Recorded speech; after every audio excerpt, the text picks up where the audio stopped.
Hey everyone, in this video I'm going to highlight what smart investors know about SoFi stock. Of course, the company started out as a student loan company, but there's a big change going on. I wanted to highlight that. So let's get right into this SoFi stock analysis here, highlighting what smart investors know. And the big theme is that SoFi is no longer primarily a student loan company.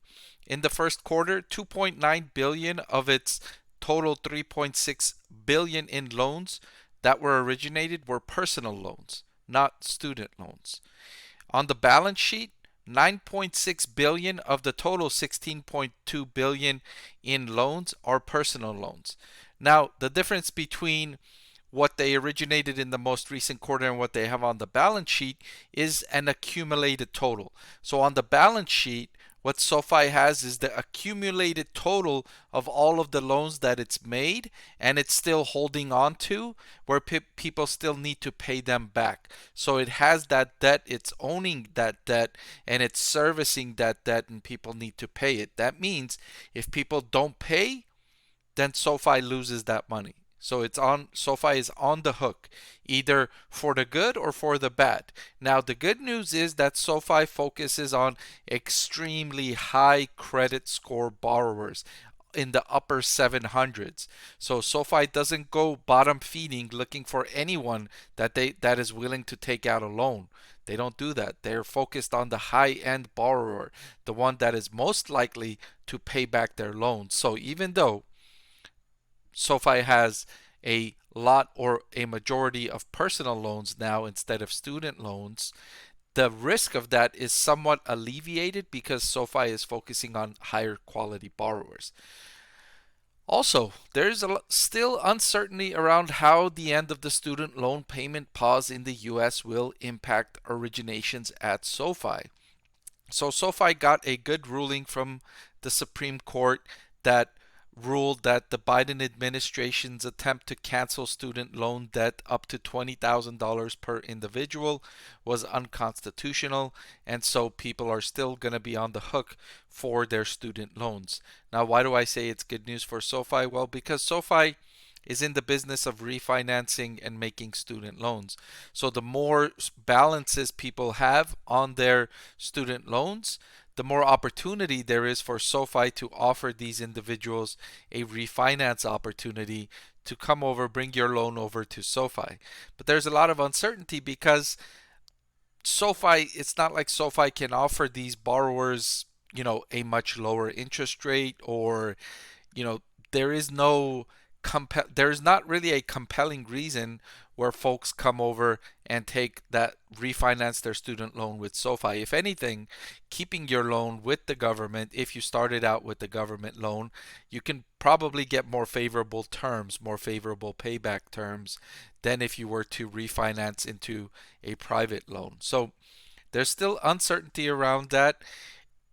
The good thing is that it's probably going to be some kind of good news for SoFi.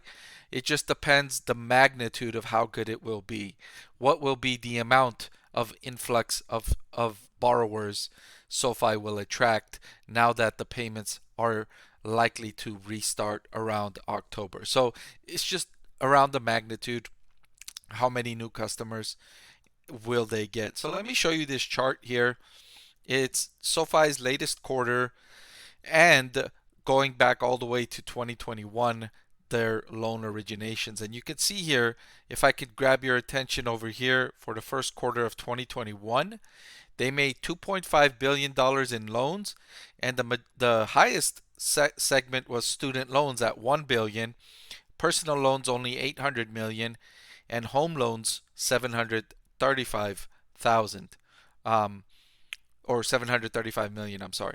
But if you fast forward, with each consecutive quarter, personal loans continue to increase significantly, while the other segments, home loans, decreasing significantly, and student loans decreasing significantly.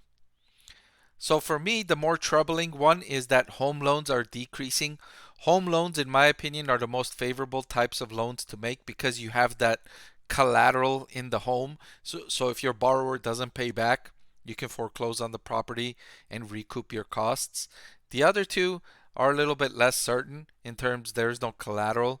And SoFi did go out and make an acquisition of a home loan company, which should, in theory, increase the proportion of home loans the company makes. And I'm certainly hoping for that for SoFi stock investors. All right, so this trend of the change in the proportion of loans that are going out is something that smart investors are paying very close attention to. In fact, if you listen to the earnings conference calls every quarter, analysts, Wall Street investors are constantly asking SoFi CEO and SoFi CFO, the allocation of these loans. What's the payback? Are you starting to see any trouble in terms of payback?